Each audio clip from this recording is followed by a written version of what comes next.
Bismillahirrahmanirrahim. Waltakum minkum ummatun yad'una ilal khairi wa ya'muruna bil ma'rufi wa yanhauna 'anil munkar wa ulaika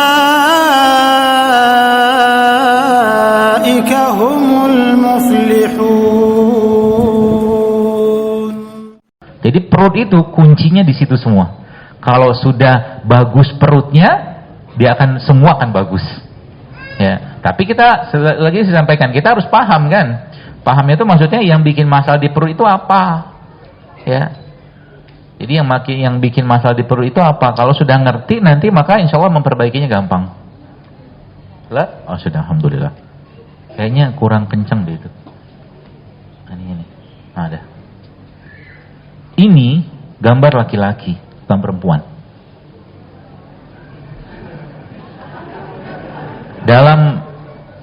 Ini kita bicara ilmiahnya aja lah. Jadi ini gambar laki-laki ya, maaf bukan perempuan. Jadi kenapa laki-laki itu bisa kayak begitu? Karena banyak makanan-makanan yang dia makan yang cenderung mengandung estrogen tinggi. Estrogen itu hormon perempuan. Jadi laki-laki yang makan kayak beginian, apalagi produknya itu produk-produk yang sudah secara genetik dimodifikasi, dia akan jadi laki-laki yang lebay. Lebay itu kan doanya begini, Rabbana hablana min azwajina, kan gitu kan? Jadi Anda, nih, saya pesan kepada bapak-bapak nih, Anda harus menjadi penguasa. Penguasa yang pertama kali Anda harus kuasai adalah dirancang. Iya. Karena memang hadisnya, bukan hadis. Jadi ada pernah bertanya, Rasul, bagaimana cara saya dapat anak laki-laki? Nabi bilang kalau seingat saya nanti coba dilihat lagi, tapi seingat saya kalau laki-lakinya yang keluar duluan orgasme gitu kan, atau ejakulasi itu bahasa kitanya, maka anaknya laki-laki. Tapi kalau perempuan yang keluar, maka anaknya perempuan. Maka kalau Anda lihat bapak-bapak sama ada pasangan suami istri yang anaknya laki-laki semua, ketahuan. Gitu ya. Ini mah udah fisiologisnya kayak begitu, mau diapain? Ya. Jadi ini kayak begini nih yang terjadi. Nah, pertanyaannya, ini kan Anda mungkin kita kan orang Indonesia kan. Oleh itu kita juga tidak makan burger tiap hari. Pertanyaan ini kayak begini dapatnya dari mana coba?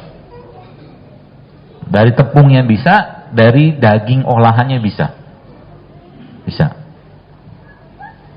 Ini versi yang ibarat kata makanan perkotaan, gitu kan, makanan perkotaan. Kalau versinya kita yang bisa sampai kayak begitu nanti dari mana dapatnya? Dari sini. Coba tutup matanya dulu. Dari sini.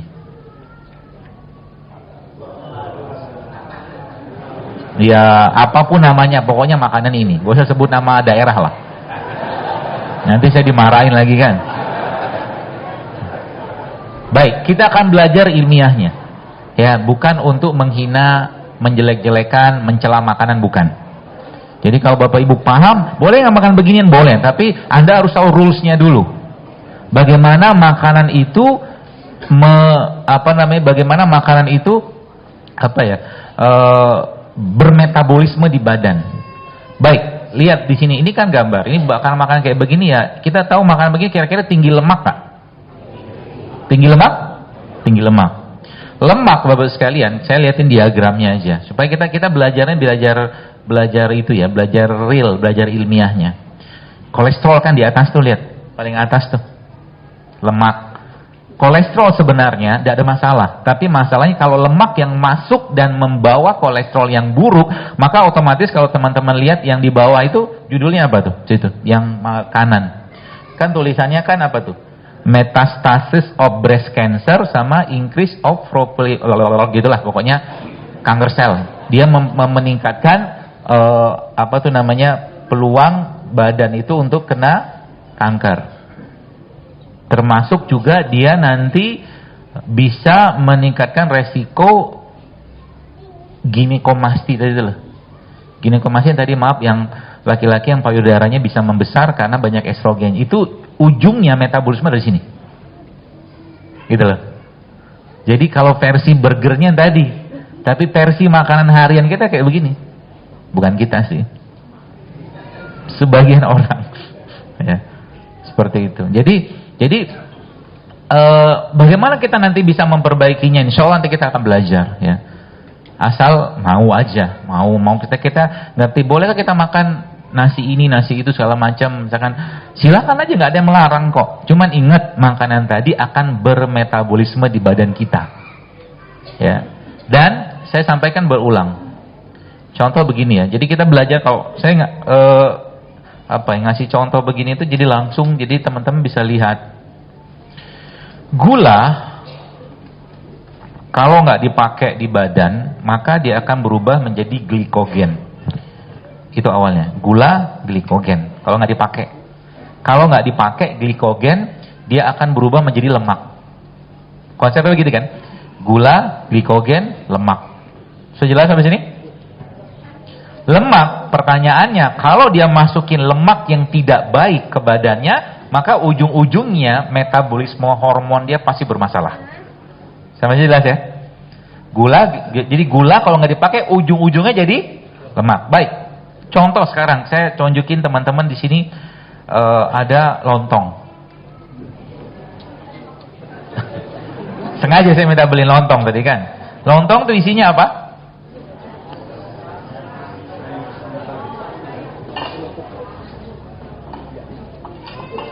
Isi pertama lontong itu kan ini, ada ketupatnya. Ini gula nggak? Gula. Kalau nggak kepake jadi apa tadi? Nah, lagi-lagi ini bukan cerita mencela makan, bukan. Ya, tolong jangan dipelintir. Ya, kita belajar memahami. Jadi kalau mau makan silakan, nggak ada yang larang. Cuman ngerti. Jadi nanti kalau semua makan beginian, Anda harus siapin dulu badannya. Siapin dulu untuk bisa mencerna beliau-beliau ini. Kemarin ada yang lihat video postingan saya, ada orang yang motong mangga itu kan? Kenapa Anda ngeces? Karena emang tubuh kita tuh kayak begini sebenarnya. Ya Allah menciptakan kita itu, kalau kita makannya yang dimakan tuh benar, pasti akan dan menimbul. Jadi mata itu memberikan sensasi ke otak sama ke sini. Dari sini begini dari awalnya. Ketika dilihat itu makanan yang penuh. Kenapa Anda makan beginian? Coba saya jujur aja deh. Anda lihat orang makan beginian, kira-kira ngeces nggak? Nggak ngeces, karena udah nggak ada enzimnya. Gitu maksudnya. Jadi kalau makanan-makanan yang biasanya tinggi enzim, kayak yang asam atau yang manis, kita memang sensasi kita akan mengeluarkan air ludah kan gitu kan? Bahkan tanpa ada barangnya aja kita bisa keluar air ludahnya. Sampai kayak begitu, mata itu efeknya. Ya, ketika yang dimakan sudah tidak menimbulkan sensasi kayak begini, Bapak sekalian, air ludah kita keluar, which is itu adalah enzim, maka tubuh sebenarnya akan ekstra kerja. Oke, sekarang tadi kita bahas ini. Ini kan tadi gula kan? Kan dari apa namanya? Beras. Beras kan gula. Gula nggak kepake, ujungnya tadi jadi apa? Lemak. Tandanya seseorang itu sudah kelebihan lemak, tandanya apa? Lipatan. Di perut kalau yang perempuan, ya kalau laki-laki, ya. Kalau perempuan biasa di bokong, ya sama di paha. Kalau laki-laki biasanya buntel ke depan. Gitulah. Itu tanda dia sudah terlalu banyak cadangan lemak nggak kepake. Jelas ya? Nah, berarti ini teknik. Jadi bayangkan pada orang yang sudah tinggi kadar lemaknya. Kira-kira makan begini jadi lemak lagi nggak? Jadi lemak lagi kan? Ini lemak yang pertama. Yang kedua, lemak yang kedua apa? Ini udah lemak kan? Santannya. Ya kan? Yang ketiga apa? Pupuk ya. Ini lemak kak? Dari mana Anda tahu? Karena gula kan, tepung kan? Coba. Ada gizinya nggak? Masih ada, cuman minimal banget. Enzimnya nggak ada, vitamin nggak ada. Bahkan, jadi kalau boleh saya katakan, kalau kita makan kayak beginian ini, yang paling sehat apanya? Sambelnya. Asal jangan dikasih minyak lagi aja, sambelnya. Kan gitu. Jadi kalau kita udah ngerti, nanti berusaha gampang nanti berbagi. Contoh begini, lihat. Sengaja saya minta beliin. Halal? Sehat? Kurang. Ya tergantung sih. Ya. Ada yang mengatakan kurang sehat, ya, karena dia mungkin makannya tiap hari. Niat. Ini kalau Anda lihat pertanyaannya, kira-kira ada hubungan dengan gambar tadi? Ada loh. Karena kan kolesterol kan. Pertanyaannya, ini lemak nggak? Lemak baik, lemak jahat? Lemak jahat. Karena kan lemak trans. Jadi ujung-ujungnya apa?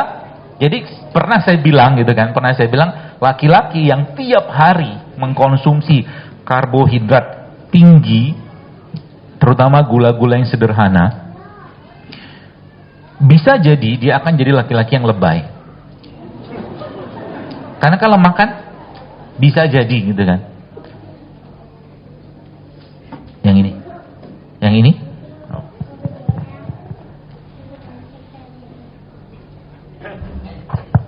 Ya, jadi bisa jadi dia akan jadi laki-laki yang kalau bahasa saya lack of leadership. Tadi kan cerita yang Panita tadi kan cerita tuh jelas. Ketika dia mulai ngurangi tepungnya, ngurangi nasinya. Bukan saya yang melarang makan nasi putih. Bukan melarang makan karbohidrat loh. Yang saya larang atau saya minta kurang itu makan nasi putih. Karena nasi putih gulanya gula sederhana kan gitu. Gula sederhana kalau nggak kepake jadi apa? Lemak lagi. Gitu loh. Jadi ini memahami gitu teman-teman. Sehingga nanti kalau kita lihat maka sebenarnya kalau betul-betul mau diperbaiki, gampang banget ikutin rules-nya dalam Islam. Jadi bagaimana detoksifikasi atau kita lihat makanan-makanan tadi itu kalau sudah masuk ke tubuh apa yang terjadi? Yang terjadi kayak salah satunya kayak begini. Salah satunya. Jadi kalau ada orang bilang saya itu orang yang bertulang besar, keliru total karena orang dengan berat badan yang berlebih sekalipun tulangnya segitu-gitu aja, nggak bakal bisa gede. Kalau dia sudah, kalau kita lihat, kita kan orang-orang yang digambar itu kan dengan kondisi kayak begitu, tulangnya sama aja. Sama, segitu aja ukurannya. Nggak bisa bertambah tulangnya. Ya. Kalau sudah bebannya berlebihan, maka otomatis tubuh pasti akan memberikan sinyal keluhan. Gitu loh. Kalau sudah bebannya berlebihan. Nyeri di sendi. Jadi kalau misalkan nih ibu-ibu bapak sekalian, Anda mungkin mengalami nyeri sendi. Apa yang harus Anda kerjakan pertama kali? Kurangi berat badan. Karena beban di atas akan turunnya ke bawah. Jadi kalau sudah mulai sendinya bermasalah, maka kurangi berat badannya. Atau kurangi makanan-makanan yang bisa menimbulkan peradangan di badan.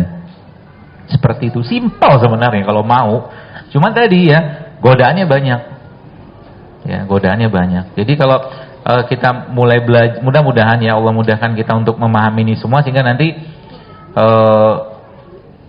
badan kita tuh betul-betul nyaman digunakan. Untuk apa? Untuk ibadah salah satunya ya. Seperti itu. Jadi kalau kita lihat tubuh kita Ibu sekalian, kalau sudah bermasalah, terutama dari perut tadi, maka kerusakan itu sampai ke tingkat gen. Ya. Jadi jangan pikir ketika kita makan yang nggak sehat itu urusannya cuma saat ini, itu urusannya ke generasi ke depan. Karena gen itu akan diwariskan. Gen itu akan diwariskan. Kita lihat zaman sekarang. Salah satu ini indikator ala-ala saya aja. Tapi mungkin benar juga sih. Zaman dulu mungkin 20-30 tahun yang lalu anak-anak perempuan menstruasinya rata-rata SMP. Sekarang SD loh. Berarti terjadi proses penuaan. Coba lihat yang dimakan bapaknya apa, yang dimakan ibunya apa, yang dimakan anak tadi apa. Kalau di situ banyak makanan-makanan yang kita tahu nggak sehat, maka otomatis banyak pasangan elektron di badannya akan hilang. Kalau bahasa kita mah radikal bebas itu loh. Semakin banyak itu maka tubuhnya akan mengalami penuaan. Usia belum ada 50-60 tahun tapi maaf ubannya banyak. Itu salah satu tandanya. Uban itu kan tanda penuaan. Maka kalau kita belajar atau mungkin kalau saya coba mencerna gitu kan, menganalisa, kenapa Nabi kita SAW ketika beliau meninggal kan ubannya dikabarkan dalam beberapa riwayat hadis ada mengatakan 3, ada mengatakan 11. Uban itu kan tanda tua. Tanda tubuhnya mengalami oksidasi gitu kan. Entah ketakutan, entah stres segala macam, itu uban kayak begitu, ya. Maka kalau sudah kayak begini Bapak sekalian, ya, balik-baliknya apa? Balik-baliknya tadi. Jadi jangan sampai, ya, kalau boleh saya katakan, kalau Anda yang mungkin sekarang pernah lihat atau sudah pernah pergi haji atau umroh, yang belum, semoga Allah mudahkan. Itu di sana itu orang-orang Saudi itu apapun makanannya, minumannya soda. Berbuka pun pakai soda. Jadi jangan pikir yang WhatsApp kita terima rumah sakit di Saudi itu sepi, siapa bilang? Anak-anak Saudi itu sekarang minumannya soda semua, apapun makanannya. Dan soda itu luar biasa sekalian efeknya ke depan, mulai dari gulanya, karbonatnya, segala macam. Ya, artinya mungkin dalam beberapa tahun ke depan, ya, nauzubillah min dzalik, semoga tidak. Tapi kalau prediksi pakai teorinya, Saudi itu akan kebanjiran degeneratif sama autoimun. Karena gen anak-anaknya sudah rusak semua di sana. Gara-gara minuman tadi, gitu kan. Jadi hati-hati aja. Dan kita sekarang Indonesia kayak ini, hati-hati juga, ya. Hati-hati kenapa? Anak-anak kita sudah mulai kenal dengan makanan-makanan yang nggak sehat. Lidahnya ngelok, kalau bahasa itu ngunci dengan rasa. Jadi dia nggak kenal lagi dengan pecel, karedok, lotek, nggak kenal. Kenalnya dengan sosis, nugget, segala macam makanan nggak sehat. Makanya kalau Anda punya otoritas atau kuasa di rumah, Bapak sekalian, jadi itunya apa, rulesnya apa? Ya jangan jangan biarkan anak-anak itu mengkonsumsi yang nggak sehat. Karena generasi ke depan akan jadi generasi kerupuk. Gennya itu kan kerupuk. Kerupuk maksudnya rapuh, ya. Rapuh tuh ya gitu deh, gitu kan, kita bicara tentang bagaimana seorang itu bisa bangun malam, bisa ngaji segala macam. Itu kan salah satunya efek dari makanan tadi, ya, seperti itu. Baik, kita lihat ya, ada satu video, ya, mudah-mudahan ini bisa menginspirasi. Jadi memang inspirasi kita, jadi bahwa ternyata makanan seseorang itu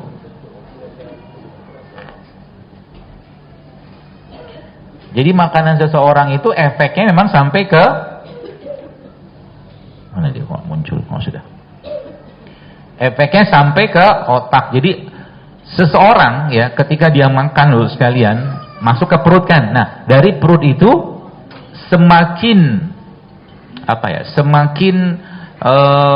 banyak asupan yang baik, maka otaknya pun akan kedapatan asupan tadi.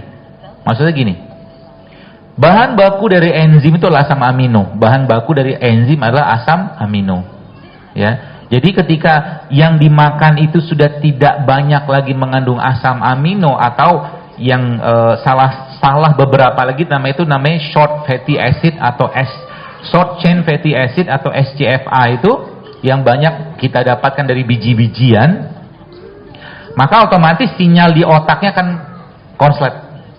Perut tidak bisa ngasih sinyal ke otak karena dia berkomunikasi melalui saraf. Apalagi yang dimakan itu adalah lemak-lemak yang buruk, diblok sama dia. Jadi tidak ada tidak ada lagi hubungan antara perutnya sama ke otak. Jadi suka-suka dia aja nanti badannya itu. Dan itu nanti akan muncul salah satu akan muncullah kecanduan terhadap makanan-makanan tertentu yang tidak sehat. Jadi, nih salah satu jadinya. Kalau Anda atau kita lah gitu kan punya doktrin itu begini. Kalau pagi saya tidak minum kopi, saya pusing. Doktrin. Ya. Kalau pagi saya tidak makan bubur ayam, maka saya begini. Jadi sebuah doktrin yang lama-lama itu akan membuat putus, kalau bahasa saya gitulah, koneksi antara perut dan otak. Ya. Pertanyaannya, bagaimana nanti kita akan belajar memperbaiki, insya Allah. Bagaimana kita memperbaiki? Sudah gampang sebenarnya. Ya, kalau kita ngerti dari mana kita bisa dapatkan bahan-bahan itu semua. Ya, contoh kayak begini. Kalau Anda mungkin, berarti caranya gimana kita bisa, caranya bagaimana kalau kita mau benerin itu? Itu kan Allah menciptakan bosnya, Masya Allah ya. Ada wortel, ya, wortel warnanya orange kayak begini, ada selada, ya, ada daun kayak begini ya. Ini ya salah satu cara untuk memperbaiki sinyal dari otak, dari perut ke otak. Dan bikinnya kan sebenarnya gampang banget. Ya, mau dibikinin? Mau dia? Ada itunya nggak? Oh, kita coba dikit dulu ya.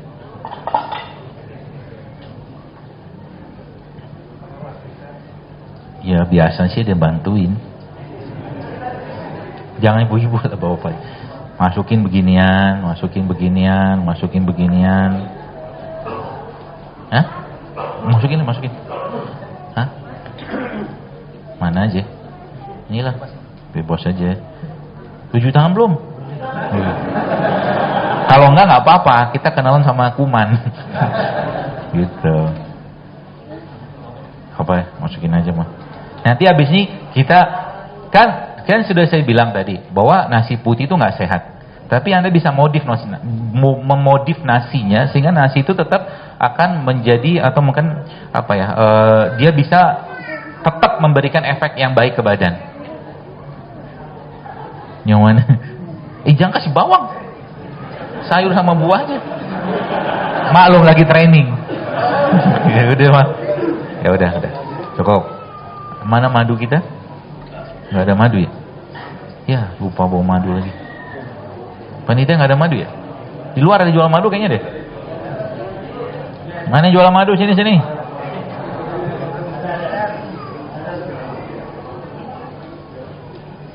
Lupa tadi.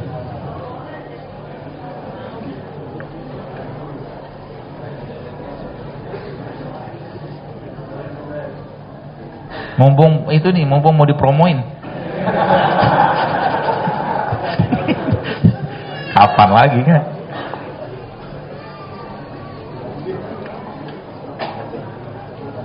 Nanti kita akan belajar bagaimana cara memperbaiki sinyal perut ke otak. Karena sekarang banyak selama ini yang konslet kan? Ya, konslet.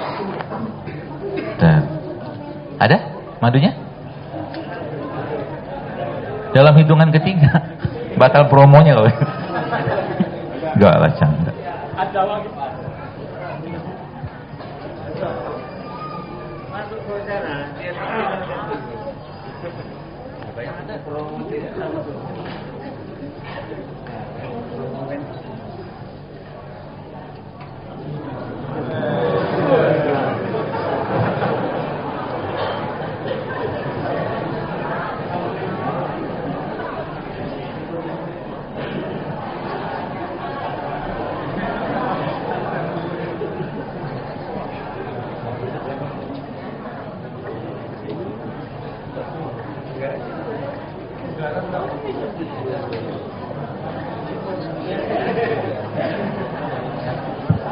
Jangan kasih mayones.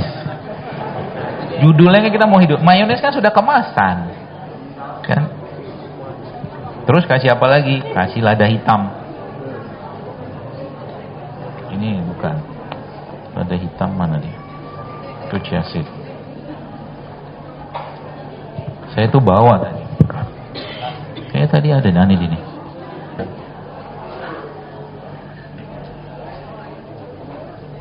Oh ini nih benar.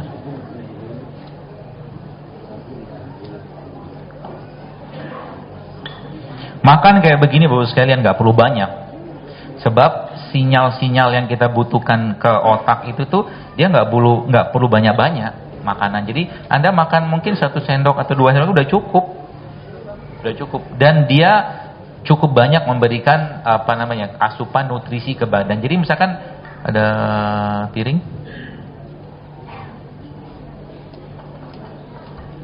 piringnya lupa, makin aja deh.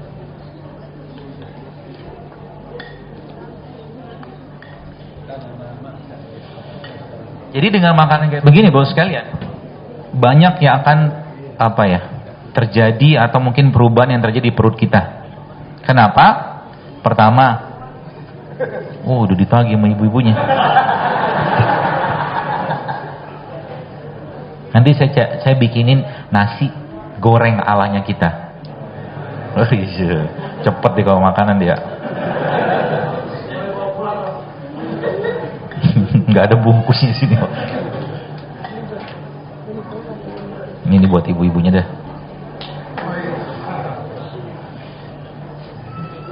Rasanya apa, Ci? Dulu. Masya Allah. Ini buat bapak-bapak. Karena Anda sudah banyak yang gemuk. Ya, nggak usah banyak-banyak makan nih. Ambil satu aja. Tapi nanti bikin lagi nggak apa-apa kok, bisa. Ya, jadi namanya tadi apa tuh namanya ini nih? Jadi kalau Anda mau memperbaiki si perutnya tadi itu, mulai diperbaiki sinyal-sinyalnya dengan menggunakan salah satunya tadi sayur atau buah, atau kita bisa dapatkan namanya tuh short chain fatty acid gitu kan. Jadi biji-bijian gitu kan, makanan-makanan prebiotik gitu kan. Lama-lama dia akan mulai merestore kembali yang bermasalah tadi, ya, memperbaiki, ya. Jadi bos sekalian,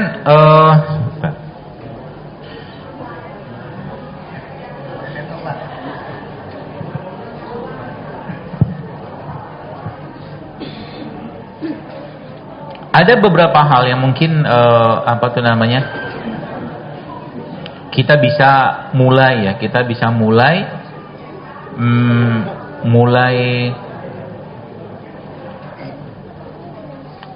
mulai benerin perut, ya. Kata kuncinya ada 3. Kalau yang tadi saya bahas ini tuh, yang tadi ini tuh apa namanya, mana tadi itu ya? Ya. SCFA tadi atau short chain fatty acid tadi. Jadi ini kalau kita kerjakan betul-betul, maka nanti tubuhnya akan mereset ulang, gitu kan. Ada 3, dia komponennya ya, ada sayur, ada buah, ada biji-bijian. Itu 3 komponen tadi, sayur, buah, biji-bijian. Kalau Anda tambahkan di situ dengan asam amino, tadi yang Bapak Ibu makan tadi ada asam aminonya nggak? Ada. Dari mana? Dari madu. Madu itu kan asam amino. Ya, terus saya kasih kismis sedikit. Kadang-kadang saya lupa tadi. Ada satu lagi yang saya kasih. Kalau nggak ketemu ini kacang-kacang almond begini, bisa pakai kacang-kacang lokal. Ya, kacang-kacang seperti kacang tanah, kacang merah, kacang kedelai yang bagus gitu kan, bisa Anda campurin. Jadi itulah nanti yang kita sebut sebagai resistant starch. Resistant starch. Jadi dia resistant itu maksudnya apa? Dia nanti perlahan-lahan akan memperbaiki, ya mungkin komunikasi lah kalau bahasa saya itu, yang ada di perut kita tadi. Nanti lama-lama kita moodnya akan mulai benar lagi, nggak baperan. Jadi kalau orang-orang yang sudah bermasalah di perutnya, pasti akan bermasalah di perasaan. Iya. Kenapa? Karena moodnya tadi itu di-create atau dibuat dari apa? Dari asam amino, dari makanan-makanan kita makan tadi. Semakin alami, semakin fresh dia, semakin sehat. Apa, semakin banyak sinyal-sinyal bahagianya. Gitu. Dan tandanya kan udah jelas. Kalau tadi saya bilang, kenapa banyak orang ya, dan ini sering saya ulang. Kenapa banyak orang ketika mereka makan yang ini tadi itu, habis makan mengantuk. Ya kan? Umumnya mengantuk. Kenapa? Kalau ala-alanya saya, ya, karena yang berbeda pendapat ya silakan aja sih. Kalau ala saya, tubuh tidak mendapatkan asupan enzim dari yang dimakan ini. Ya. Kenapa? Yang dimakan itu sebagian besar sudah bentuknya lemak, dan lemaknya kan kategori lemak apa? Yang tidak baik. Akhirnya apa? Untuk mengistirahatkan dan bisa mengolah dengan baik makanan tadi, tubuh tidur. Beda ceritanya tadi kalau Bapak Ibu pagi-pagi makannya begituan tuh, insya Allah nggak bakal ngantuk. Kenapa? Karena enzimnya dapat, asam amino dapat, apalagi tanpa biji-bijian. Gitu.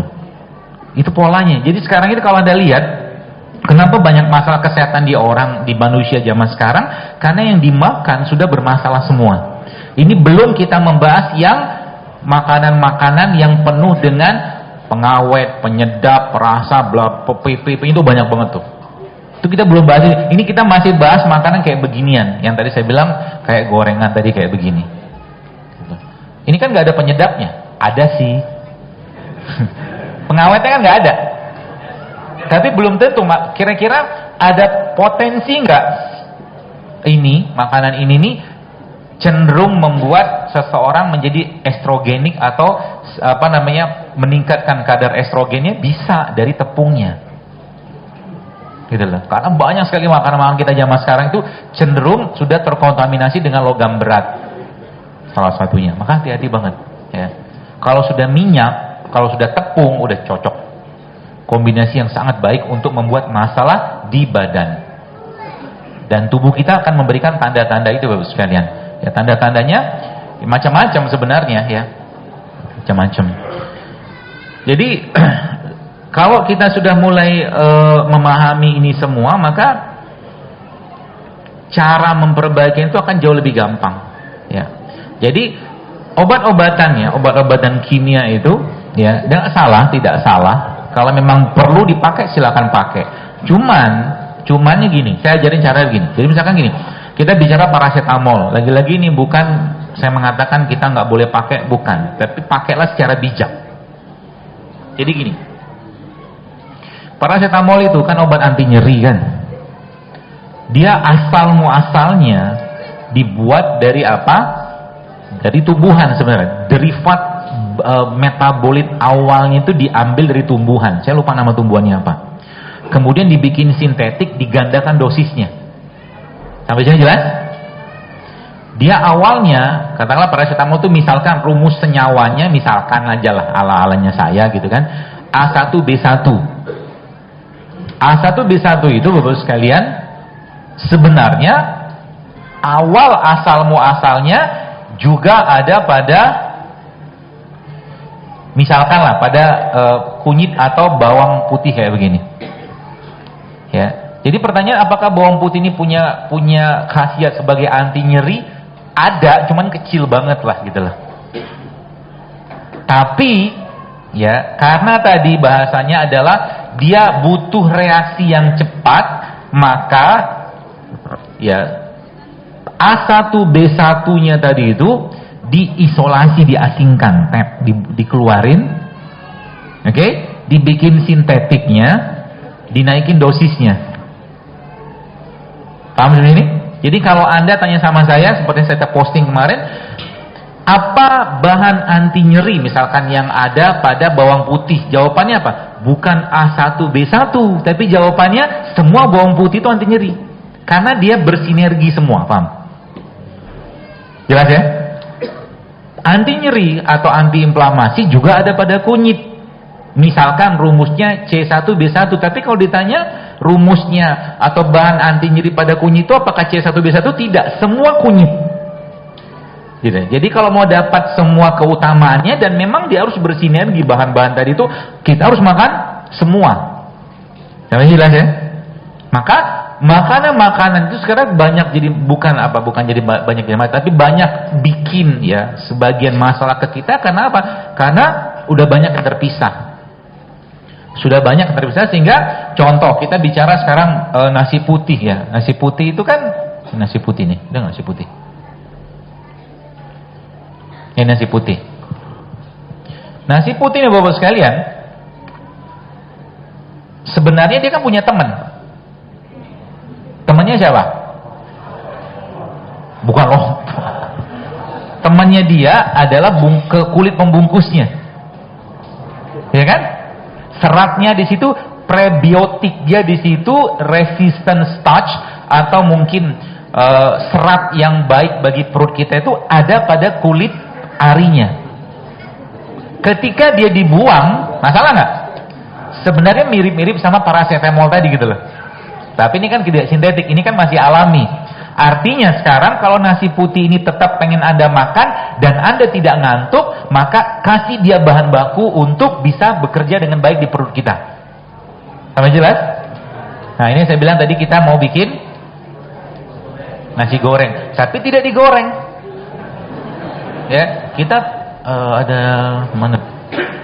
Ada minyak Bau minyak Kak? Ada minyak VCO gitu? Lupa tadi bilang minyak, bau minyak. Aduh, lupa. Saya juga lupa bawa tadi minyak. Minyak zaitun ada? Di luar ada jual nggak? Mumpung promo nih. Hah?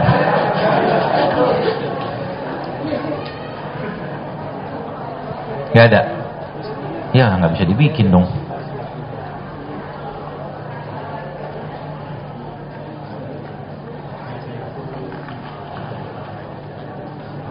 Nih. Hah? Zaitun kalau ada. Ibu-ibu ada yang bawa zaitun nggak? Tumben nggak bawa. Zaitun. Jadi temannya si nasi tadi itu kan ini. Pembungkusnya itu kan yang bekatulnya ini kan. Itu minyak apa Pak? Goreng.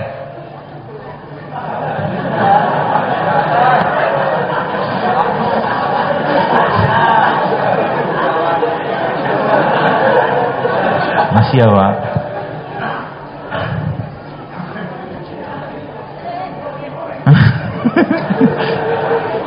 Mau dipakai? Mau? Tanda. Nggak ada? Ya sudah pakai minyak goreng aja ya. Jadi bagaimana cara membuat si siapa tuh nasi ini? Hidup ini gimana nih? Salah. Wih, kompornya canggih. Caranya kan gampang. Jadi kasih dia prebiotik. Ya kan bagi Anda yang masih suka makan nasi putih ya. Ya, kalau nasi ini mah enak. Bentar. Jadi kasih dia prebiotik ini salah satunya, bawang. Terus seledri. Seledri apa? Serai. Terus kasih minyak ini. Anggap ini minyak zaitun, anggap aja lah. Kita tumis pelan aja, nggak usah kencang-kencang gitu kan. Anggap zaitun ya, atau anggap PCO. Itu. Lalu biasanya saya kasih bumbu lagi, saya kasih bumbu dikit. Bumbunya bisa bikin sendiri lah di rumah ya. Kasih garam sedikit. Dokter kayak mahir banget. Iya dulu mantan penjual nasi goreng.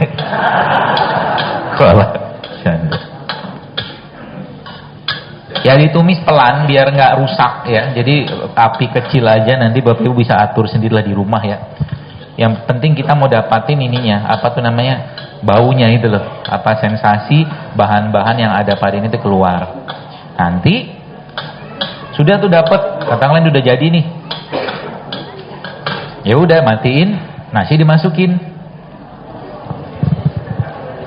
Tapi tidak digoreng lagi. Tadi udah kita cuman goreng ininya doang, bukan goreng numis lah ya. Ih, baunya enak banget. Iyalah ada garam. Minyak. Anggap seto.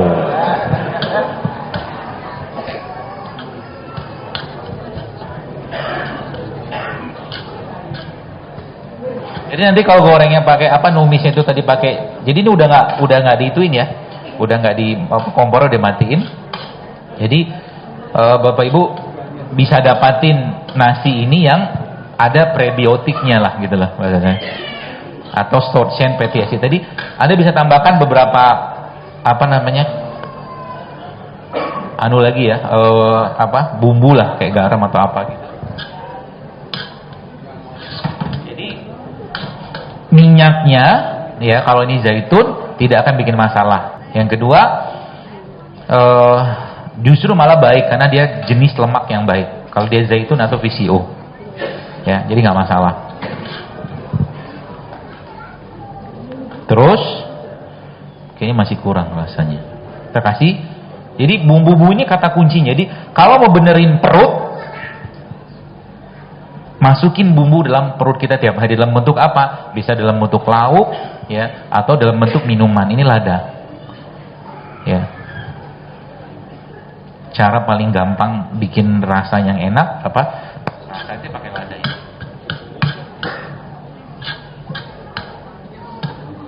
Kasih garam dikit lagi. Ini garamnya garam berbumbu, nanti bisa bikin sendiri Pak. Terus kasih kismis.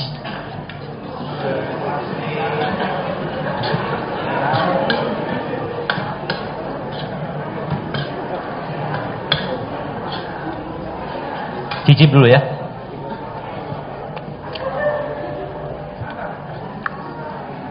Mau? Enak ya? Nasi goreng nggak? Iya mirip nasi goreng, cuman karena lemaknya kita pakai zaitun atau pisau, anggap tadi ya. Jadi nggak ada masalah, jangan makan beginian. Kalau Anda ganti nanti berasnya pakai beras ini, beras kuning ya atau beras coklat, itu jauh lebih sehat.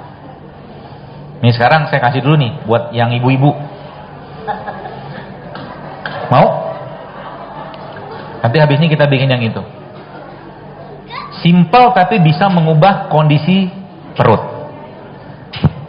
Ada piring nggak?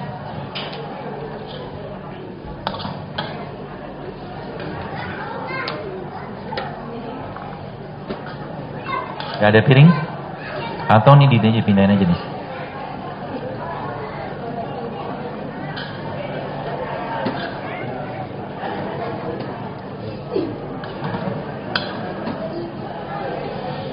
Mau dapat lebih baik lagi, maka ini ditambahkan lagi dengan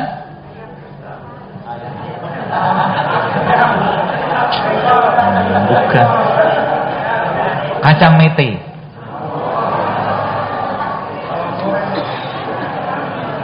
Bawang kan udah tadi.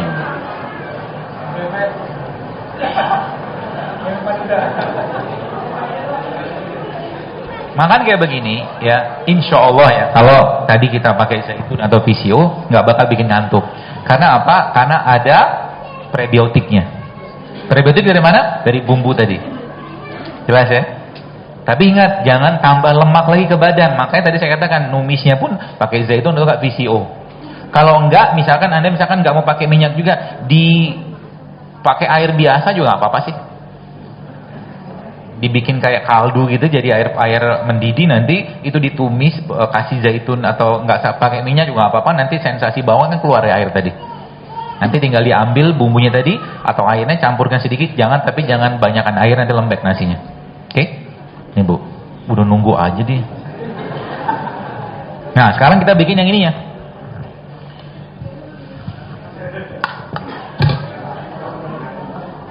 Hah?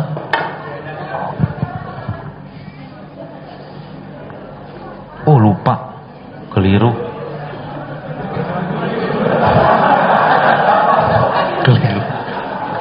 Grogi dikit. Nah kalau ini lebih banyak bumbunya ya. Ini kita, ini bawang putih, bawang merah ini luar biasa Bu sekalian. Masukin semua ya. Bapak udah pengen banget kayaknya. Minyak? Kita aja.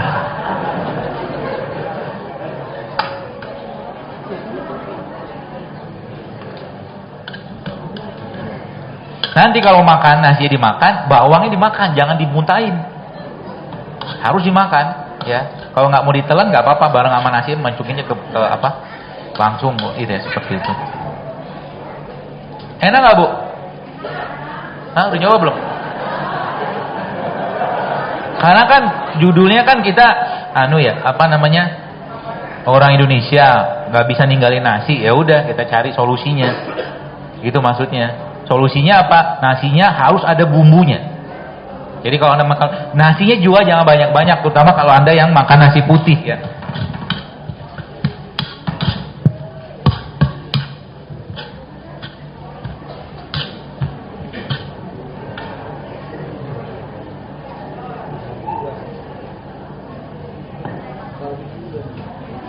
Ini bumbu biasa aja, Bapak Ibu bisa bikin sendiri di rumah kok.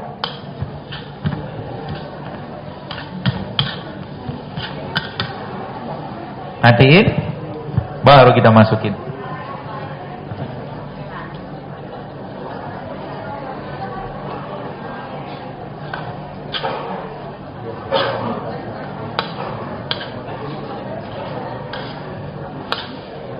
Kenapa beras coklat bagus? Karena masih ada temannya kan. Jadi temannya itu ya kulitnya itu tadi. Makanya beras coklat, beras merah itu bos sekalian, dia baik ya bagi pencernaan kita karena ada resistance starch-nya tadi.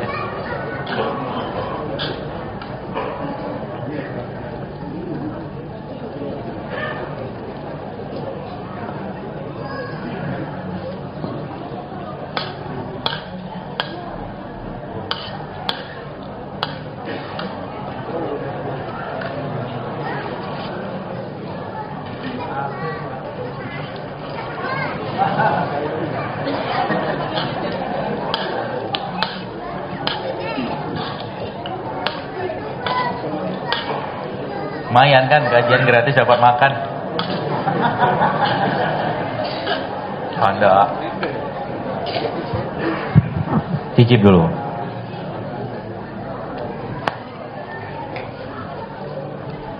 Kurang. Lada hitamnya.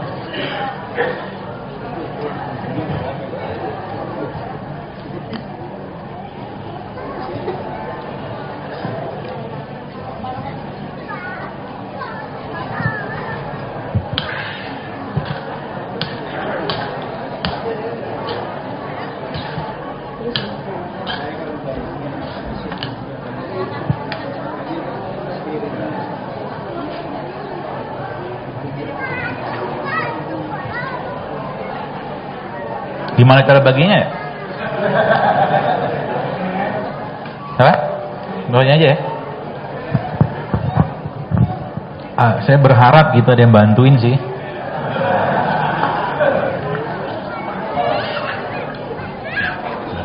Hah? Maksudnya semua? Nah, makan begituan ya, pertama dari sisi insya Allah ya, dari sisi gula darah ya juga tidak akan terlalu drastis meningkat.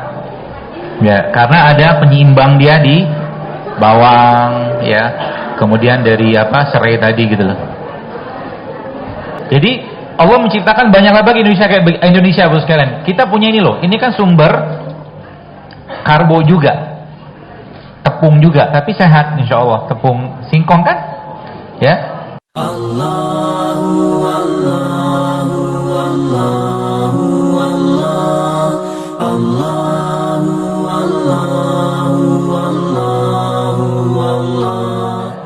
Bagaimana caranya kita bisa dapat ini lebih baik secara di badan kita? Sama, kasih dia bumbu, ya, kasih dia bumbu zaitun, bisio segala macam tadi, ya Anda bikin, campurin ke dia ini. Jadi nanti pagi-pagi atau mungkin siang-siang kita nggak perlu makan nasi, makan begini juga kenyang, dan tidak perlu semua juga kayak begini kan, contoh aja, ya. Sebaiknya kalau makan tertentu ya, kalau Anda makan, masak, habisin. Paham ya? Jangan biarkan makanan ya diangetin tuh. Sebab pasti akan teroksidasi. Semakin kalau mau makan, masak, mau makan, masak, makan, masak, habisin. Ya, seperti itu. Jadi ini kan kita punya banyak, ini juga sama, ada ubi ya. Coba kita buat lagi, ini terakhir ya. Boleh banget. Boleh. Cabenya lupa panitia. Dikasih emping, kan goreng emping. Apa? Telurnya rebus oke. Jadi coba mulai mengurangi minyak yang masuk ke badan. Karena kan Anda lihat contoh kayak begini. Oh, telur kan protein, Pak. Protein kena panas rusak, Pak. Iya. Sebenarnya pilihan protein mah banyak. Alpukat tuh protein. Ini nggak digoreng lah, alpukat ada aja alpukat digoreng.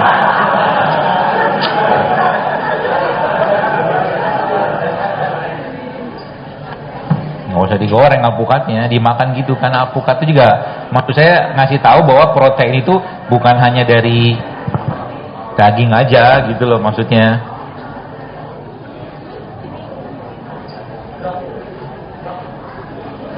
Iya, emang sudah ada jadwal tanya jawab?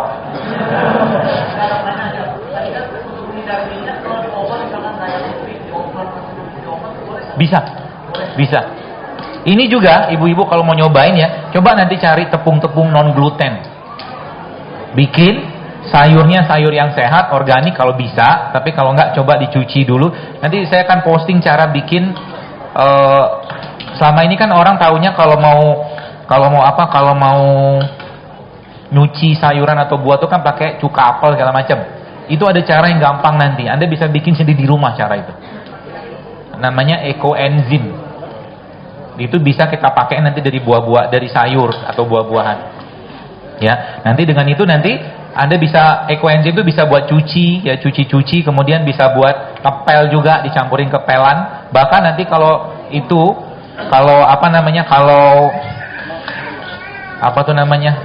selokannya kotor bisa dimasukin ekoenzim itu.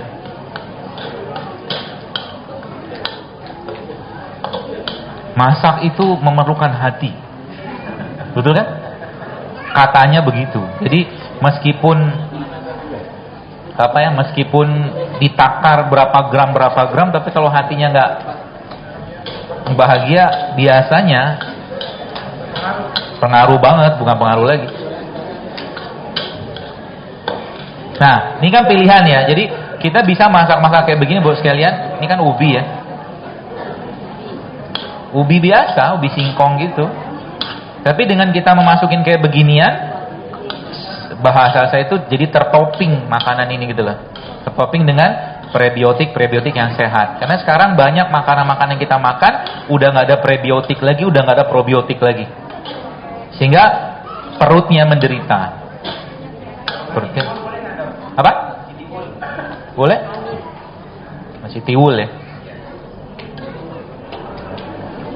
Kalau mau dikasih sensasi sedikit rasa lagi yang manis, boleh Anda tambah madu. Madu di adawa, Romo. Apa lah, bantu saudara kan.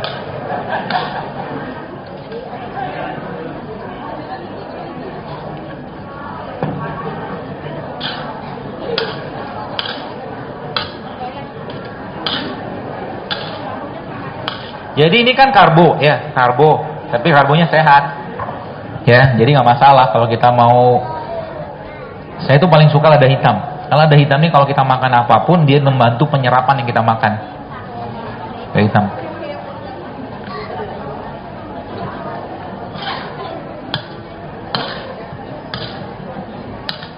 Kira-kira ini murah nggak?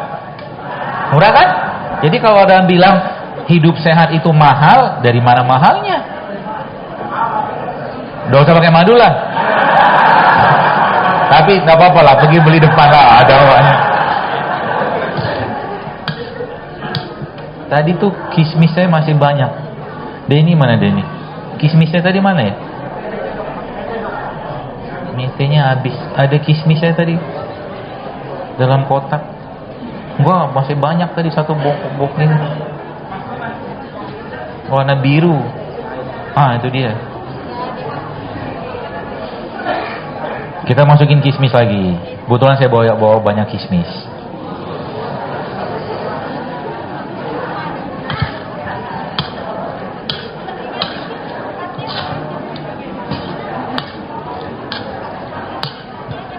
Cicip dulu.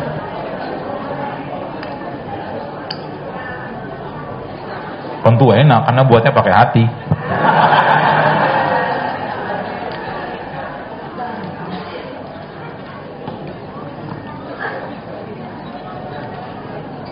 Ini bisa jadi pilihan sarapan atau makan siang juga bisa. Kalau Bapak Ibu mau dapatkan proteinnya lagi, ini kan belum ada protein nih, protein hewan. Nah, Anda bisa dapatin dari apa? Telur yang rebus gitu kan. Usahakan jangan ada minyak maksud saya. Atau kalau enggak, pakai ini juga boleh. Ini kan protein juga nih. Kacang almond.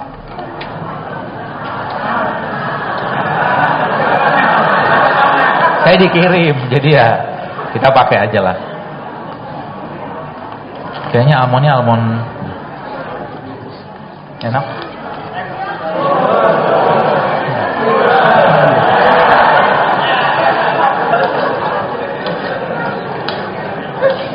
Karena almondnya belum dapat madunya, kita tambahkan madu. Aduh,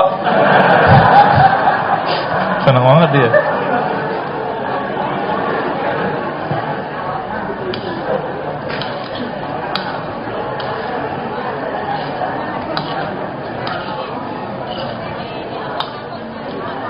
Dah, cicip dulu. Nanti kalau ini kan ada madunya, ada bawangnya, ada almondnya. Ya kalau ada bawang, makan sekalian. Ya jangan, justru malah kita butuh itunya mereka ini gitu loh. Paham ya? Ini cara.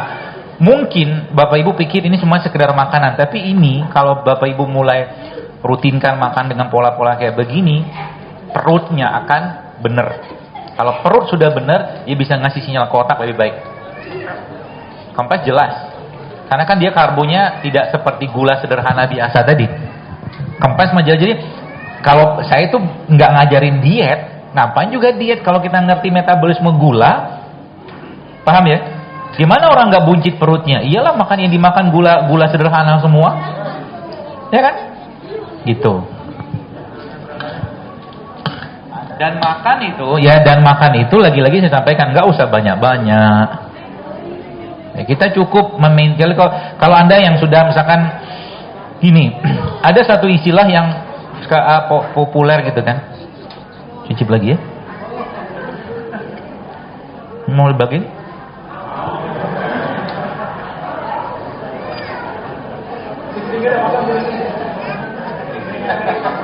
Harus saya bagi sendiri lah ya. Sudah dibikinin juga, masa nggak mau bagi sendiri?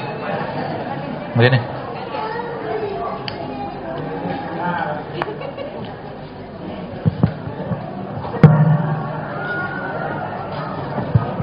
Jadi kita itu Bapak sekalian beruntung banget tinggal di Indonesia. Banyak banget sumber karbohidrat di luar nasi. Ya.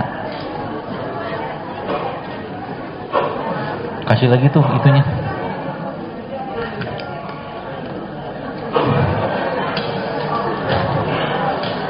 Ini bukan perbaikan gizi, tapi perbaikan gen. Lebih tinggi dikit.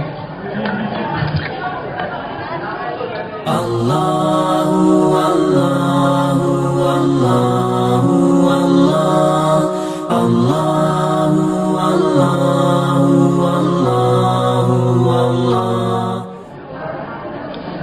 Ya nanti ya harapan saya itu nanti kalau kajian-kajian bersama saya atau nanti siapapun gitu kan yang judulnya hidup sehat, di luar-luar itu banyak juga yang jualan yang nyambung sama ini,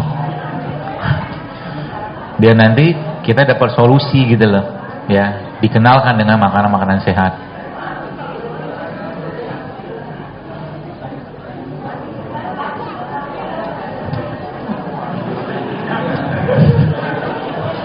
Iya, ambil aja.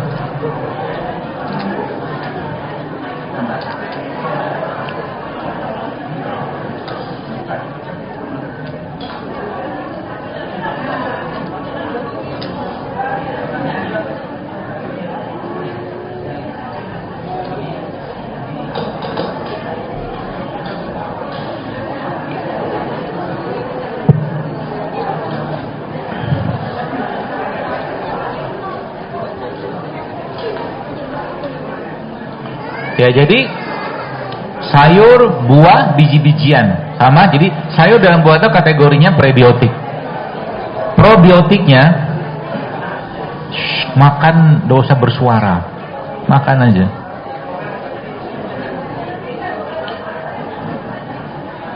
Jadi apa tadi? 3 tadi ya, sayur, buah, sama biji-bijian. Sama itu dari madu kan? Itu yang kita butuh masukin. Jadi teman-teman kalau udah lihat, ini kita belajarnya begini. Jadi kalau Anda lihat misalkan kayak begini ya. Tadi saya ulang lagi supaya lebih ingat gitu kan. Kayak begini. Kira-kira di sini ada asam aminonya nggak? Nggak ada. Enzimnya ada nggak? Nggak ada. Adanya apa? Lemak. Gitu kan? Lemak ujung-ujungnya nanti dia akan mempengaruhi metabolisme sampai ke hormon, gitu kan? Ya, karena memang bahan baku hormon itu lemak. Ya, kalau lemaknya bagus, diam dulu, makan aja. Ya, ada satu lagi tuh nasi putih, nanti saya bikin lagi. Jadi kalau lemaknya bagus, Bapak sekalian, maka hasil keluarnya juga akan bagus. Jadi misalkan gini,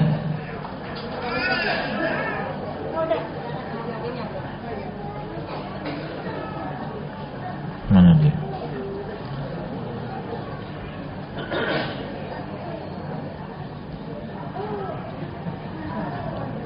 Ya ini tadi.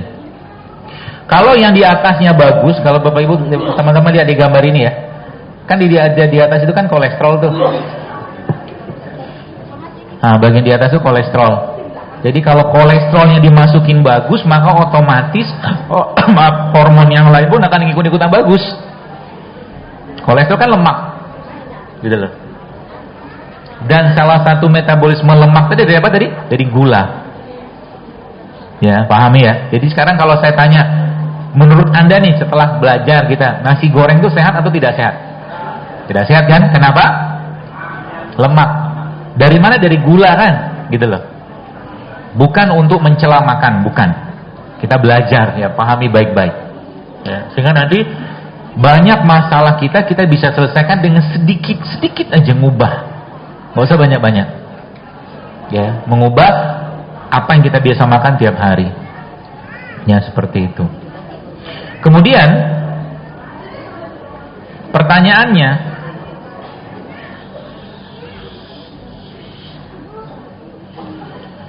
berarti kan kalau orang kayak begini, tadi kita kembali ke slide ini tadi, ya, laki-laki yang kayak begini nih, kan dia berarti hiper estrogen, kelebihan kan estrogennya. Maka dari saya katakan salah satu yang memicunya banyak sih pemicunya. Makanan-makanan GMO atau makanan-makanan tinggi estrogen, termasuk juga pernah saya bilang itu, laki-laki jangan terlalu sering makan kedelai. Kecuali kedelai yang fermentasi. Dengar kata-kata saya. Laki-laki jangan makan susu kedelai sering-sering. Kecuali kedelai yang fermentasi. Jadi jangan tanya tempe boleh atau tidak. Tanya lagi. Coba otaknya itu diajak mikir agak gitu. Jangan terima jadi terus gitu. Diajak mikir. Handphone sudah smart. Nanti tanya lagi fermentasi itu apa? Buka Google. Tanya Google aja. Jadi fermentasi itu apa? Fermentasi itu ya kita memasukkan probiotik ya, atau bahan-bahan yang difermentasi lah gitu kan. Maka ada 3 tuh ya, pencernaan atau perut kita tuh ada 3. Ada seorang ahli lah, ilmuwan, dia mengatakan ada 3 jenis bakteri dalam perut kita. Diam dulu, insya Allah bentar lagi bisa ngobrol setelah saya selesai ngobrol. Yang pertama bakteri baik, yang kedua bakteri netral, yang ketiga bakteri jahat. Ya, dalam perut kita itu ada 3 tadi itu. Apa tadi yang pertama? Bakteri baik, bakteri netral, bakteri jahat. Nah, yang paling dominan dari 3 bakteri tadi justru malah bakteri netral. Jelas ya? Bakteri netral tadi tergantung apa yang kita makan. Kalau seandainya yang kita makan itu tidak banyak mengandung bahan baku yang baik untuk pencernaan kita, maka si bakteri netral akan berubah menjadi jahat. Jelas sampai sini ya? Jadi kalau maaf tadi teman-teman lihat kayak misalkan tadi ketupat tadi tuh atau lontong tadi tuh, menurut Anda kira-kira tuh banyak bakteri, bukan bakteri, banyak mensupport bakteri untuk bakteri netral menjadi baik, atau justru malah kebalikannya? Kebalikannya kan? Beda dengan cerita tadi kalau Anda tadi makan ubi tadi tuh. Semakin banyak bakteri, apa tuh namanya, semakin banyak bakteri netral yang berubah menjadi bakteri baik, maka semakin sehat badannya. semakin tidak bau badannya. Kenapa? Kalau bakteri netral tadi berubah menjadi bakteri yang jahat, maka tubuh akan mengalami pengasaman lah, fermentasi gitu kan. Maka orang-orang yang banyak makan santan, banyak makan tepung yang digoreng, banyak makan yang asam, tubuhnya pun akan ikut-ikutan asam. Iya, tanda-tanda orang asam apa? Banyak. Mulutnya bau, kencingnya bau, BAB-nya bau, badannya bau, keringatnya bau, itu tanda orang asam. Penyebabnya apa? Makanan tadi itu salah satunya. Makanan yang kalau saya bahas itu sudah kehilangan elektronnya, gitu kan? Jadi mulutnya bau tuh, orang asam tuh. Kemudian pipisnya, maka coba teman-teman kalau anda, mudah-mudahan nggak tahu sih suka apa enggak, tapi kayak jengkol itu kan asam. Jengkol, pete itu kan asam. Biasanya habis makan jengkol, kencingnya gimana? Bau kan, karena asam. Ya. Durian itu juga asam. Makanya kalau orang durian nggak kuat badannya tadi untuk makan durian tadi, dia akan gitu, angin. Termasuk juga nanti BAB-nya juga akan bau asam. Ya. Dan yang paling luar biasa lagi Bapak sekalian, semakin banyak makanan asam yang dia makan, maka akan semakin asam juga pikirannya. Serius. Karena bahasanya adalah moodnya kita dibuat di perut. Dari bahan baku berupa asam amino tadi, prebiotik tadi, probiotik tadi gitu loh. Paham ya? Jadi kalau sekarang mau mengubah mood, maka perbaiki makan. Maka ada istilah good food is good mood. Jadi lah ya? Dan itu nggak perlu mahal-mahal makanan kayak begituan. Cukup modal bawang putih, bawang merah kayak itu. Dia akan mengubah mood sampai ke atas sana, sampai ke otak. Ya, jadi simpel sebenarnya. Ya asal mau tenang dulu, jangan diserang dulu Zaidul Akbarnya. Tenang dulu ya. Termasuk juga kadang-kadang pernah anda lihat saya cerita tentang susu sapi gitu kan. Ya bukan saya mengharamkan susu sapinya, karena memang susu sapi itu jelas. Dalam Al-Quran jelas, dalam hadis jelas. Tapi bukan susu sapi yang diproses. Gitu maksudnya. Ya. Kalau susu sapinya yang fresh gitu kan, dari sapi yang jelas sanatnya, nggak masalah.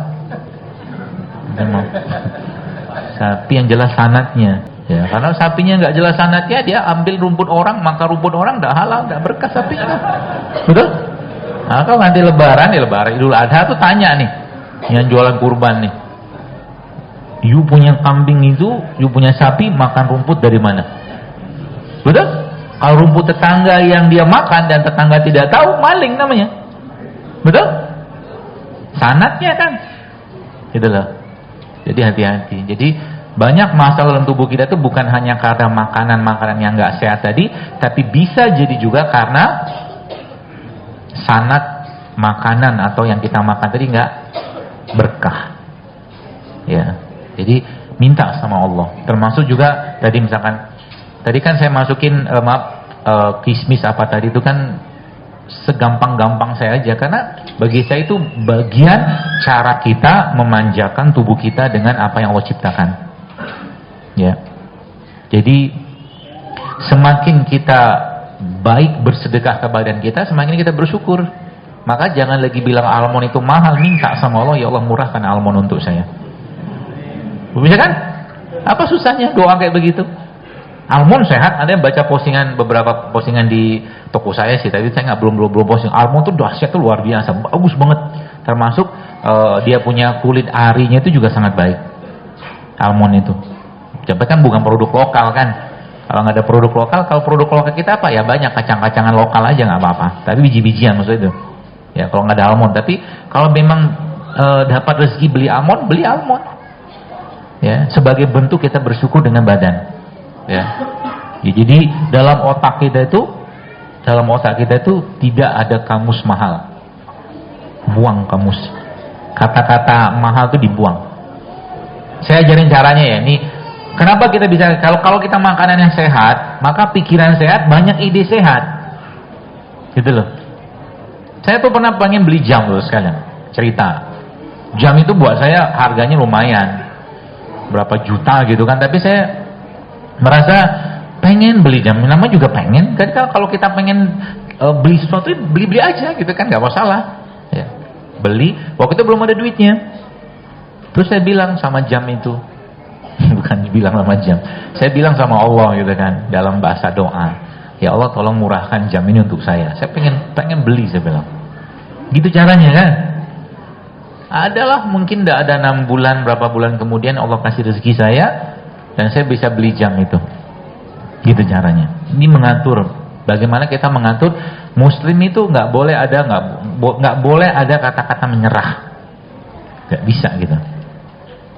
Beli jam itu, saya pakai dan saya merasa kan nggak apa-apa kan? Kegantengan saya meningkat dengan itu. Merasa kan nggak apa-apa kan? Subjektif.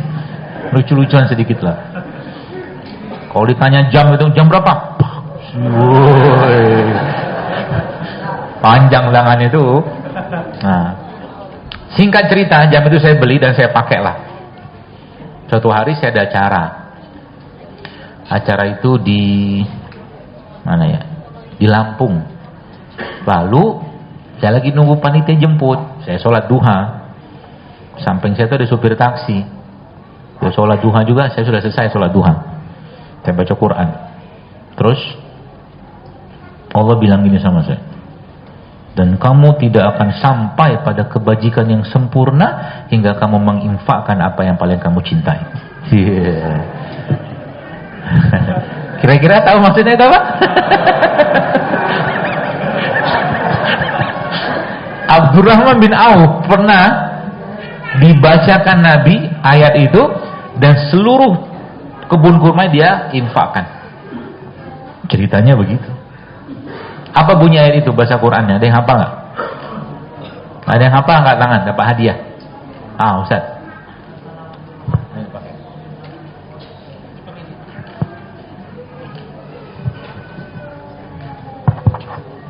A'udzubillahi minasyaitonirrajim. Lan tanalul birra hatta tunfiqu mimma tuhibbun wa ma tunfiqu min syai'in fa innallaha bihi alim. Artinya, engkau tidak akan mendapat sebuah kebaikan hatta tunfiqu ma tuhibbun, sampai engkau menginfakkan harta terbaikmu. Kita baca lagi. Ulang lagi. Sudah tak? Ulang lagi. Dari ayatnya. Lan tanalul birra hatta tunfiqu mimma tuhibbun wa ma tunfiqu min syai'in fa innallaha bihi alim. Artinya lan tanalul birra, engkau tidak akan mendapatkan kebaikan hatta tunfiqu, sampai engkau menginfakkan mimma tuhibbun, apa-apa yang engkau cintai. Dapat hadiah Ustaz. Masya Allah. Rezeki dari Allah. Ada yang mau lagi? Lanjutin ayatnya. Lumayan kan? Sebagaimana Anda menginfakkan uang 2.000 begitu gampang, maka kalau kita mau melatih hati kita, uang yang nilainya mungkin jauh lebih besar itu segitu mudahnya juga harus kita keluarkan. Baru nanti rezeki kita akan mudah. Banyak orang kadang-kadang 2.000 begitu gampang, ceng. Tapi ketika 100.000, masuk susah. Nggak bisa gitu. Ya, maka orang-orang soleh zaman dulu berusaha mengajarkan kepada kita hal seperti itu. Ya, mengajarkan. Maka letakkan dunia itu di tangan, bukan tangan, di kaki kita, di bawah kaki kita letakkan situ. Nanti juga sama kayak makanan beginian, ya. Sekarang mungkin kalau kita bahas fasenya kita ini sekarang, banyak orang kan masih makan nggak sehat, betul? Fase kedua dia makan yang sehat, dia mulai sadar tuh. Fase ketiga dia justru makanan sehat pun tidak terlalu tertarik. Nanti dia akan jauh lebih menikmati membaca Quran, sedekah daripada makanan sehat tadi. Itu fase ketiganya. Dia tidak terlalu pusing dengan makanan. Ada makan, kalau ada puasa. Makan sedikit cukup, Allah akan cukupkan lalu sekalian. Begitu. Masya Allah kan? Kita tuh pada bahasa yang baru yang awal. Ya sekarang maka kalau Anda tanya sama saya, dokter makannya apa? Tidak mesti. Ya, tidak mesti. Kadang-kadang saya adanya misalkan nasi sama sambal, saya makan sama sambal. Gitu loh. Jangan jadikan itu sebagai sebuah doktrin. Karena itu dunia kan. Jangan. Tapi kita harus paham dulu, ini nggak sehat, ini sehat. Kita paham dulu itu. Ya. Sehingga kalau udah ngerti, kalau udah paham, maka insya Allah apa tuh namanya, kita tadi mikir, kalau yang saya makan ini bikin masalah nggak ke badan? Kalau bikin masalah jangan makan, gitu loh. Kalau dipaksain makan juga ya sudah, itu mah terserah masing-masing sih ya, terserah masing-masing. Tapi saya katakan udah dapat ilmunya kayak begini masih juga nyampah, nggak bersyukur namanya, ya kan? Jadi mulai kita perbaiki, dan umat Islam harus jadi umat yang kuat terus sekalian. Bangun malam itu, atau mungkin pergi haji, pergi umroh, bahkan sholat aja itu butuh fisik yang kuat loh. Dan sayang kalau seandainya apa? Seandainya ada satu ibadah yang kita bisa kerjakan dengan sempurna, gara-gara kelalaian kita, akhirnya dikerjakan tidak sempurna. Contoh, makan berlebihan, akhirnya badannya maaf gemuk, dia punya dengkul sakit, akhirnya nggak bisa berdiri, sholatnya duduk. Sholat duduk kan setengah pahala berdiri loh. Betul? Gara-gara kan tadi saya katakan tadi kan, nggak mau dikasih tahu gitu kan. Jadi kalau kita sudah ngerti ya sedikit ya, apa yang saya sampaikan sebenarnya baru garis besarnya aja, belum masuk banyak lagi yang lain. Kalau kita bahas tentang bagaimana dahsyatnya puasa, itu luar biasa lagi tuh. Kita akan lebih senang lapar daripada kebanyakan isi perut. Ya, makanya saya katakan Allah sudah memberikan SOP guideline yang luar biasa. 30 hari Ramadan, habis itu ada 6 hari Syawal, ada Senin Kamis, ada Ayamul Bid, ada berbekam. Coba Masya Allah kan. Jadi urutan semua tuh. Karena yang bikin, yang ciptakan gitu kan dia gitu loh. Allah yang ciptakan loh sekalian. Pasti ada guideline-nya, ada SOP-nya, ada manual book-nya. Baik itu dalam Al-Quran atau dari petunjuk Nabi SAW. Simple. Ya, fattabi'uni kata Rasulullah. Ikutin aku. Selesai. Lagi waktunya makan, makan. Lagi waktu tidur, tidur. Ya. Dan latihan. Jadi mulai sekarang latihan. Ya, misalkan Anda nanti mungkin datang contoh latihannya. Mau latihan? Lemes banget gitu ya. Mau latihan? Mau. Nanti ketika teman-teman semua datang ke kondangan, kan besok tuh ada hari Ahad tuh kondangan. Banyak makanan kan? Wah iya, banyak makanan. Coba latih nafsunya. Latih. Ya, latih. Maksudnya gimana? Kita awan nafsu kita tuh pengen nyoba ini, nyoba itu segala macam. Itu yang banyak, semua pengen dimakan. Nanti kalau otak sehat udah jalan, dia pengen makan yang sehat-sehat aja, cuman masih banyak juga.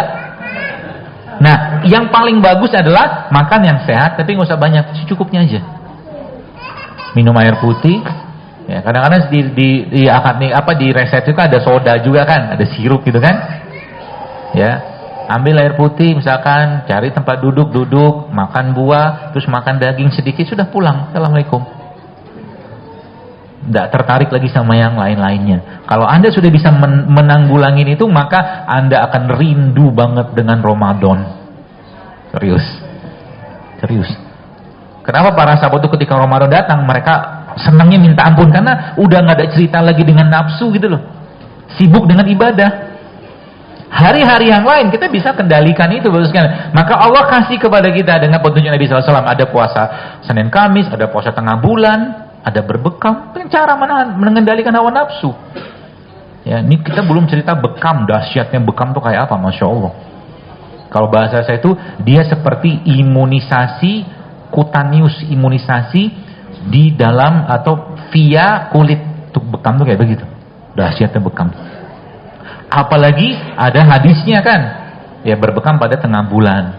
Setelah puasa dulu dibersihkan. 13-nya disuruh puasa, 14 suruh puasa, 15 suruh puasa, rehat sebentar 1 hari, 17-nya disuruh berbekam, atau 19 suruh 21. Makanya kurang lengkap apa kita? Masalah kita zaman sekarang, umat Islamnya gara-gara apa? Tadi, kita tidak paham. Cenderung jahil kalau saya bilang. Ya. Tidak semua yang halal itu sehat loh. Ya kan? Betul saya katakan tadi, apa ini itu enggak apa halal, tapi betul. Ya, betul halal tapi belum tentu sehat. ya kan? Maka jaga badannya. Ya. Gimana kita mau katakanlah nanti suatu hari kelak misalkan ada perintah jihad, gimana mau cerita jihad bangun malam dia nggak bisa? Betul? Gimana mau cerita jihad baca Quran 1 lembar dia nggak bisa? Dan itu salah satu efeknya menurut saya ya, itu dari makanan. Terlalu banyak makan dan terlalu banyak makanan-makanan yang tidak sehat, minuman yang tidak sehat, karena akan mempengaruhi perilaku. Gitu loh. Karena dalam Islam kuncinya 3 kan, dia harus halal, dia harus toyib, dia tidak boleh berlebihan. Itu kata kuncinya. Kalau mau badannya sehat, pastikan itu halal. Kalau nggak halal jangan makan. Ya. Yang pertama itu. Yang kedua, naik level lagi. Tadi saya katakan, misalkan boleh nggak makan tadi apa lontong tadi itu tiap hari? Ya jangan tiap hari lah. Sekali-sekali silakan. Bangun kebiasaan sehat lebih banyak di badan kita. Baru aman badannya. Sekali-sekali boleh makan. Boleh nggak makan gorengan? Boleh. Siapa yang larang? Apa Jadul Akbar melarang gorengan? Enggak. Silakan aja makan. Ya 6 bulan sekali, setahun sekali, apa-apalah, aman lah. Insyaallah. Ya kan? Lebihnya makan apa? Ya lebihnya Anda makan singkong rebus, ubi kan gitu kan. Simple, tapi itu bermakna untuk jangka panjang teman-teman sekalian. Gitu loh. Ya. Jadi itu dia halal kemudian toib. Yang ketiga, jangan berlebihan. Ya, madu sehat. Misalkan tadi kan ada madu apa tadi? Adawa, Masya Allah. Ya. Sehat, tapi kalau sehari minum seliter jebol juga ginjal, ya kan? Kurma sehat, tapi makan kurma berlebihan juga bisa diabetes. Tidak boleh berlebihan meskipun sehat, ya. Meskipun sehat jangan berlebihan. Dan kita punya kok indikator atau skalanya kita. Kita paham Allah sudah membenamkan, bahasa saya itu tanda kutip aplikasi kapan berhenti itu ke iman kita gitu loh. Allah udah kasih. Dan itu diberikan petunjuk oleh Nabi kita SAW. Nabi bilang apa? Kalau makan, sepertiga makan, sepertiga minum juga durah kan, nggak boleh kenyang. Dikondisikan untuk kita sebelum kenyang stop. Itu hanya bisa kita dapatkan kalau apa? Kalau kita menjadikan iman kita jauh lebih berharga dari apapun. Sebab lemahnya iman seseorang salah satunya adalah karena terlalu banyak makan. Efeknya panjang tuh Pak Bu. Percaya kata saya. Lagi makan berlebihan, ya, akhirnya maaf perut penuh gitu kan, pikiran penuh, susah kita nangis untuk Allah. Serius. Susah kita. Baca Quran itu khusyuk dengan kondisi perut penuh nggak bisa. Apa bisa? Makanya kalau saya lihat gitu kan, ya emang zaman dulu itu, zaman para zaman Rasul dan para sahabat, saya yakin juga banyak makanan, berlimpah juga makanan sebenarnya, tapi ya nggak kayak kita zaman sekarang kan. Sehingga salah satu banyak atau penyebab terbesarnya penyakit degeneratif itu kan stroke, darah tinggi, kencing manis, asam urat, penyakit jantung. Coba, maaf, jujur aja deh. Tanya sama orang-orang kayak begituan, kira-kira mereka sering puasa nggak? Kemungkinan besar tidak. Nggak mungkin, sebab kalau dia puasa pasti tubuhnya akan bagus. Ya, yang pertama tuh tanya, yang kedua tanya lagi sama dia rutin hidup sehat nggak? Kemungkinan besar nggak? Ketahuan kok, root cause-nya tuh ketahuan gitu loh. Yang dimakan apa? Ya begitu-begitu aja tiap hari, nggak ada perubahan. Mau sampai kapan kayak begitu? Hidup sehat itu kalau bahasa saya kayak orang bangun tahajud. Maksudnya gimana? Orang yang bangun tahajud itu kalau nggak dipaksain sampai mati juga nggak bakal tahajud. Betul? Dan semua perang-perang dalam Islam sekalian itu pasti dimenangkan. Syaratnya apa? Harus bangun malam. Harus bangun malam. Satu yang bermaksiat kalah semua. Jadi kalau sekarang kita lihat kenapa di Uighur saat itu kan luar biasa fitnahnya buat umat Islam sekalian. Ya, mungkin kita punya kontribusi loh dari dosa-dosanya kita sehingga Allah tidak menurunkan pertolongannya. Mungkin, gitu loh. Maka sekarang kalau umat ini mau bangkit dan menjadi contoh buat yang lain, kalau Islam sudah menjadi apa tuh namanya? Islam itu kan rahmatan lil alamin maksud saya. Ya, kita bisa mulai dari kita. Sekarang kalau kita bicara tentang suatu negara, gimana katakanlah kekhalifahan zaman Abu Bakar itu bisa bagus? Ya iyalah, rakyatnya Umar, rakyatnya Utsman, rakyatnya Ali. Orang soleh semua. Gitu loh. Jadi kalau kita bicara sekarang Indonesia secara misalkan, kalau negara ini mau bagus ya, rakyatnya benerin. Imannya, akidahnya dibenerin. Sehingga nanti pemimpinnya seperti Abu Bakar. Abu Bakar meninggal, ganti sama Umar. Umar rakyatnya siapa? Utsman, Ali, Tolha, Zubair. Masya Allah kan? Gitu loh. Dan itu kita lihat dari perjalanan hidup mereka ya, hal-hal kayak begitu, makanan itu bukan suatu yang penting banget sebenarnya. Ya, saya katakan tadi, nanti kalau sudah sampai pada fase yang ketiga, ya, kalau bahasa saya, satu piring yang isinya misalkan ya tadi, misalkan ubi-ubi yang sehat tadi tuh misalkan, atau nasi yang sehat tadi misalkan gitu kan, satu piring tuh dibandingkan dengan satu piring yang lain yang isinya sabar, syukur, ikhlas, tawadu, kasih sayang, pemaaf, jauh lebih kita butuhkan piring yang isinya sabar dan teman-teman itu. Paham maksudnya ya?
Autoimunnya sembuh dengan kuasa Allah, ya kan?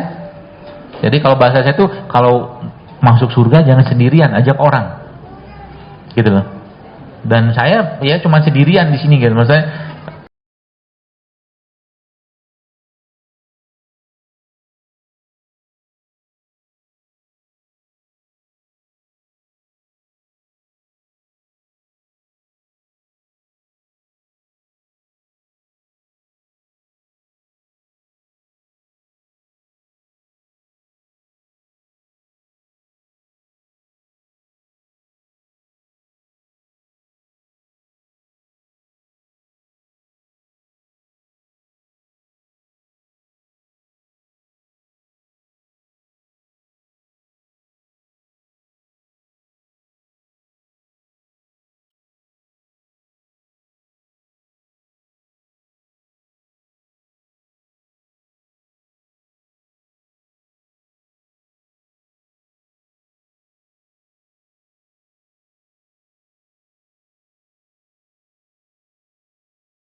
mendingan cari yang lain aja, gitu loh.